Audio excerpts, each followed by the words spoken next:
It was supposed to be just another day at the Global Peace Prosperity Summit in Geneva. Luxury suits, polished speeches, polite applause. But as the clock struck 10:47 a.m., everything changed. Will Smith had just finished his speech, a passionate call for unity, laced with charm and his usual Hollywood polish. Cameras flashed.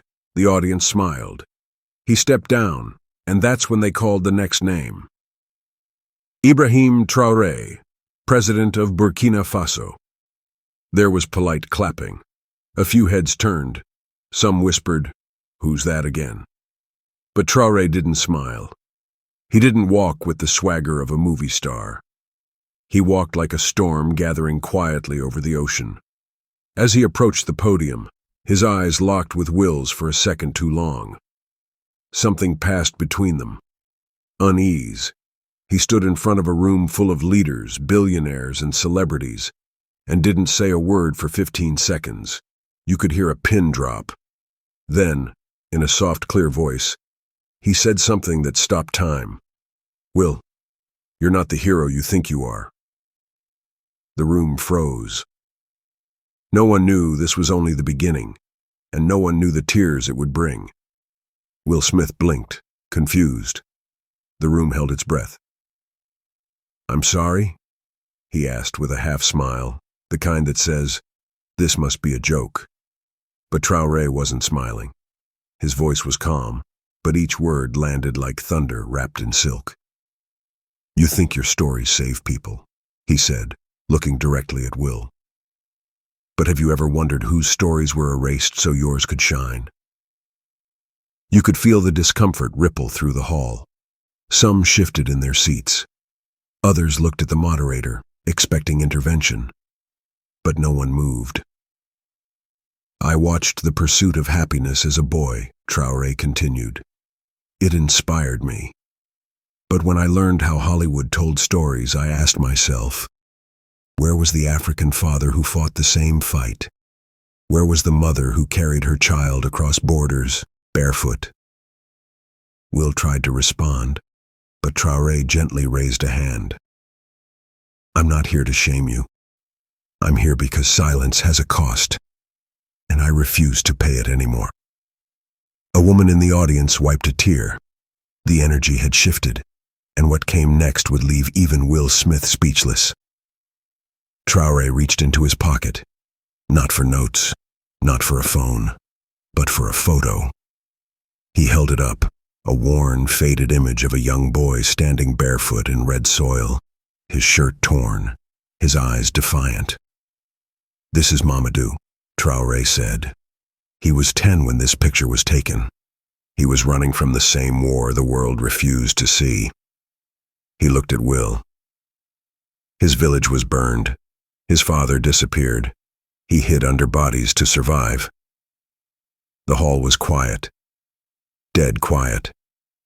"This was the same year you won your first Oscar nomination." Will looked down.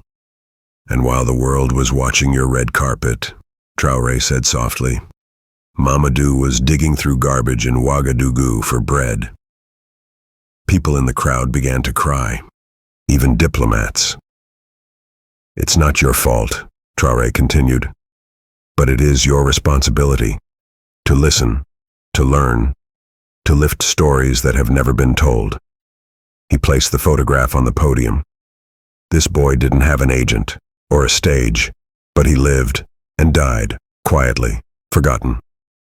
Will's eyes glistened.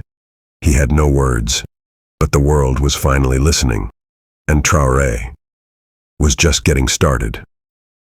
Will Smith wasn't used to silence. But in that moment, as Ibrahim Traoré placed the photo of Mamadou down, something inside him cracked. He looked at the image again, not as an actor, not as a celebrity, but as a father. Will's voice trembled. I didn't know." Traoré nodded, not unkindly. "I believe you, but you didn't ask." Gasps swept through the room. "You made movies that told the world what struggle looks like, but only from one side," Traoré said. "That version sells. It's safe. It's digestible. Will's shoulders fell.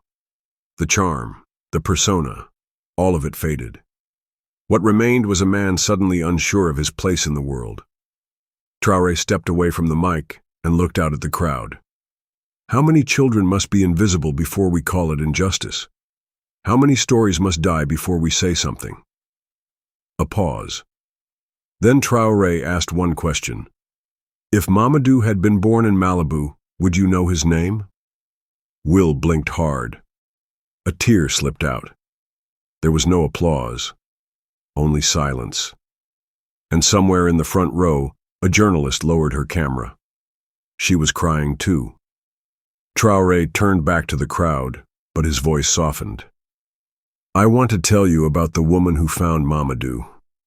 He pulled out a second photo. This one of a woman in a faded blue dress, holding a ragged shawl. Her name was Yassine. She walked 3 days with his body wrapped in cloth. She didn't have a phone. No press, no cameras. She just wanted someone to care. He paused, the photo trembling slightly in his hand. She brought his body to the nearest NGO office, hoping for a burial with dignity. They told her the clinic was full. Will looked like he couldn't breathe. She sat there for hours in the sun, holding his body, until someone finally called for help. By then, she had gone quiet. She never spoke again. Her voice, gone. A man in the audience began to sob audibly. No one looked away. Traoré whispered, almost to himself. She believed the world might care if someone important saw her pain. He looked at Will. That's why this moment matters. Tears ran down Will's cheeks. He tried to speak, but no sound came. Now the world was watching and feeling every word. Traoré stepped back, his hands shaking slightly. Not with fear, but with memory. There's one more name I want you to know, he said. Salif. The screen behind him lit up with grainy footage. A boy, no older than 14, was hauling water jugs across cracked earth. Dust coated his feet, but his smile was fierce. He was called the Water Boy. He made 6 trips a day so his village could survive. Traoré's voice caught. I met him during my military training. He asked me one question I've never forgotten. On the screen, the boy smiled. A subtitle appeared. Do people in your government know we exist? Traoré's voice dropped to a whisper. That question haunts me. He turned toward Will, not accusingly, but as a brother might. You're seen as a hero, he said. But Salif, he saved lives every day with no spotlight, no salary, just purpose. The video faded. The screen went black. The hall was in tears. Even some world leaders lowered their heads. Will stood up, visibly shaking. He walked to the podium, slowly. He looked at Traoré. And then he said one word, barely audible. Teach me. Will stood before the world, trembling, eyes swollen, voice uneven. I thought I was helping, he began. I thought movies changed things. Traoré watched silently. I funded schools, Will said. I gave speeches. I took photos with kids in places I'll never live. And somehow, I told myself that was enough. He paused. I never asked what they wanted. I just assumed they needed me. The room was silent. No camera clicked. Will looked down, ashamed. I realize now, it was about me, my image, my legacy. Traoré nodded slowly, then said, It's not too late to change what you stand for. Then he reached into his coat again and pulled out a thin, folded piece of paper. I want to show you something Mamadou wrote before he died, Traoré said, his hands shaking slightly. Will looked up, startled. The audience leaned forward, breath held. Traoré unfolded the note.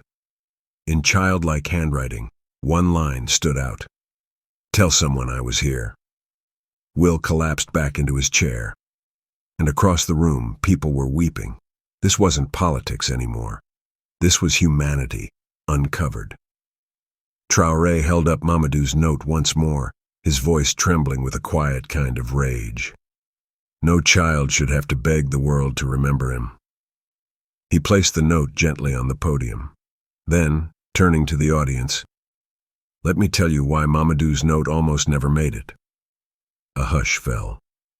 The doctor who found it was ordered to burn everything: papers, clothes, personal items. "Contaminated," they said. Gasps. But she couldn't do it. She read this sentence and hid it in her shoe, risked her job to keep one child's voice alive. Will covered his mouth, tears streaming down his face. "She gave me the note the night before she left for Canada. She said, 'You'll know when it's time to share it.'" Traoré stepped closer to Will. "Today is that day." The crowd was sobbing now, not in polite sympathy, but from deep, shaking grief. "This wasn't just Mamadou's story," Traoré said. "It's the story of thousands. They don't want fame, just dignity." He looked out. "And if a child in the dust can make us cry, maybe there's still hope." A single clap echoed, then another. But Will still hadn't said a word. Will rose slowly, as if every memory he ever had was pressing down on his shoulders. He looked at Traoré. "I've worn a mask most of my life," he whispered. Everyone leaned in. The funny guy, the strong black man, the fresh prince. But I've been scared. Scared that if I ever showed weakness, no one would care. He turned to the audience. "I built my whole life on being inspiring, while walking past stories like Mamadou's without even knowing it." He paused, his voice cracking. "I don't want to wear the mask anymore." Traoré stepped forward and gently put a hand on Will's shoulder. "No one is asking you to be perfect," he said. "Just present, just honest." Will nodded slowly. "Then let me start by saying this. I failed to see, but now I do." Tears ran freely down his face. "I see Mamadou. I see Yassine. I see Salif." The audience rose to its feet, not in celebration but in mourning, in awakening. It wasn't about Will anymore. It was about all the voices that had been waiting, unheard, for far too long. And just when emotions were peaking, Traoré pulled out one last photo. Traoré held the photo carefully, as if it might fall apart in his hands. "This one," he said. "I've never shown anyone before." The room froze. He turned it toward Will, and the camera zoomed in. It was a younger version of Salif, but beside him stood an American soldier kneeling, offering the boy water. Dust, sweat, and sorrow filled the frame. Will's jaw tightened. "That soldier," he whispered. "That's my cousin, Darnell." Gasps echoed across the room. Traoré nodded. He was stationed in Mali during a UN mission in 2011. He gave Salif water. That moment was captured, but never published. Someone mailed it anonymously to my office 2 years ago. Will took the photo with shaking hands. "I remember when Darnell came home. He never talked much, just stared at the TV, quiet." Traoré said gently, "Because he saw what the world refused to." The screen faded to black behind them. "Mamadou, Salif, Yassine. Their stories were never meant to reach you, Will. But somehow, through pain, fate brought us here." Will whispered, "I thought I was telling stories that mattered." Traoré looked him in the eyes. "Now, let's tell the ones that were forgotten." Will looked out at the crowd, a sea of tear-stained faces, diplomats, journalists, influencers, all of them silent. He took a breath and asked, "How many children died while we were chasing awards?" No one answered. "No, really," he said, stronger now. "While we debated costumes, box office numbers, who got snubbed, how many mothers buried their babies in silence." Traoré looked down, as if holding back the weight of 1,000 funerals. Will continued, "I've been honored for acting like someone struggling, but the real heroes, they lived it, died in it." His voice cracked. I played Ali. I played a doctor. I played a father. But I never had to beg for water, hide from gunfire, or bury a friend. Now even the cameramen were crying. Will turned to Traoré. I thought I was awake, but I was dreaming. Traoré stepped forward. Then let today be the beginning, for both of us. And then Traoré asked the question that broke the room. Will you help me carry these names? Not with charity, but with truth. Will nodded through tears. Yes, I will. The room erupted, not in applause but in weeping. And yet, the most painful chapter was still ahead. The room had barely settled when Traoré began unbuttoning his shirt. Gasps. No, no cameras, he said softly. This isn't for spectacle. It's for understanding. He turned his back to the audience. Across his skin ran a deep, brutal scar, old but unmistakable. I was 11, he said, voice calm. A militia raided our village looking for boys. They wanted soldiers. A hush fell like a blanket over the room. I tried to run. I didn't make it far. That scar is where they hit me with the back of a rifle. Will covered his mouth, barely breathing. They took my cousin. She was 9. We never saw her again. Traoré turned around, buttoning his shirt with slow hands. I don't tell you this for pity. I tell you this because I shouldn't have made it here. He looked at Will, then at the crowd. I'm not supposed to be speaking beside global stars. I was supposed to die in silence, like Mamadou, like Salif. Tears were flowing freely now. But I survived, and I stand here not as a leader. He paused, but as a witness. And suddenly, even the strongest in the room were crying, because pain had never spoken so gently. Will Smith returned to the microphone, this time without a speech, without a script, just truth.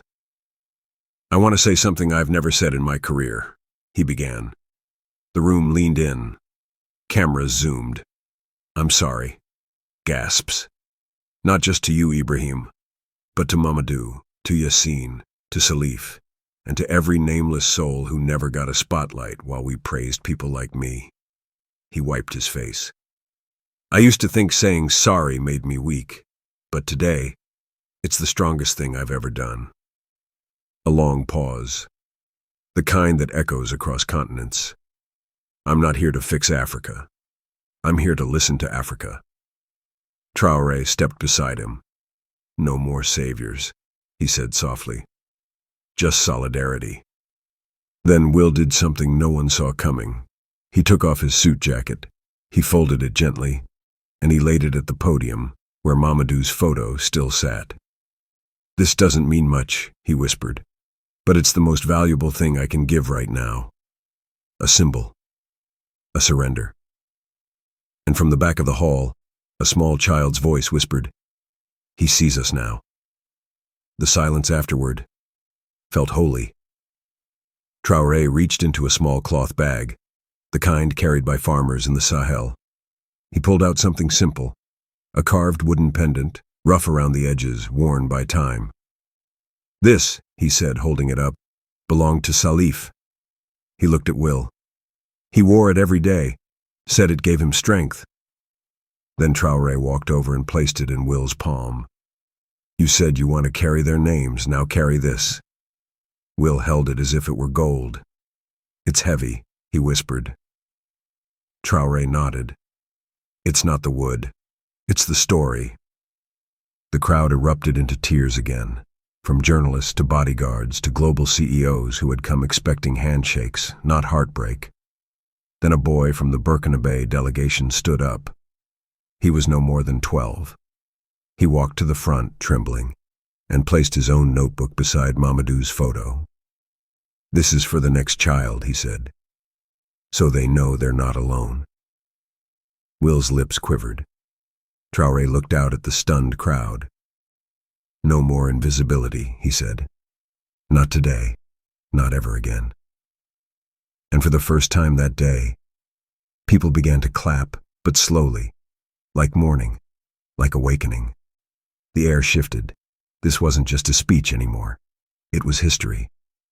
Will turned to Traoré, the wooden pendant still clutched in his hand. "I want to do more than apologize," he said. "I want to build something." Traoré tilted his head. Will continued, "I want to create a global storytelling fund, not for Hollywood films, for real voices, for children like Mamadou, for mothers like Yassine, for heroes like Salif." The audience gasped. "And I want you," he said to Traoré, "to lead it." The hall broke into stunned silence. Traoré blinked. "I'm not an actor. I'm not a celebrity." Will stepped forward. "No, but you're the voice the world needs right now." A pause. Then Traoré spoke, his voice cracking slightly. "Only if it belongs to the people. Not just names, not just faces, but truth." Will nodded. "Truth is all I have left." The audience rose, not to clap, but to stand in shared respect. Some wept quietly, some hugged strangers, some just stared, speechless. It was no longer about fame, race, or countries. It was about remembering what humanity had forgotten. But the story wasn't over. Not yet. Because the next voice to speak would shake everything again. Just when the room had begun to quiet, another figure slowly stood from the third row. An older man with a limp, dark skin and deep eyes that had clearly seen war. No one knew who he was. He held a small, torn envelope. "I was Salif's uncle," he said, voice shaking. The room gasped. "I came all the way from Burkina Faso, not to speak, but to witness. I never thought anyone would say my nephew's name again." Tears ran down his cheeks. "I buried him with my hands. No shovel, just soil and grief." Will wiped his eyes. Traoré stepped forward, placing a hand on the man's shoulder. The uncle opened the envelope and pulled out a drawing, one Salif had made before he died. A child holding a globe, smiling. Underneath were 5 words, barely legible. "One day they'll hear me." The uncle held it up, and now they have. No words could follow that. The audience was no longer watching a summit. They were living a funeral, and a rebirth. One that would mark every soul in that room forever. 3 days later, news of the summit spread like wildfire. But not for the speeches, not for the politicians, for the silence, for the tears, for the truth. Clips of Traoré's words flooded the internet. But more than that, stories began surfacing.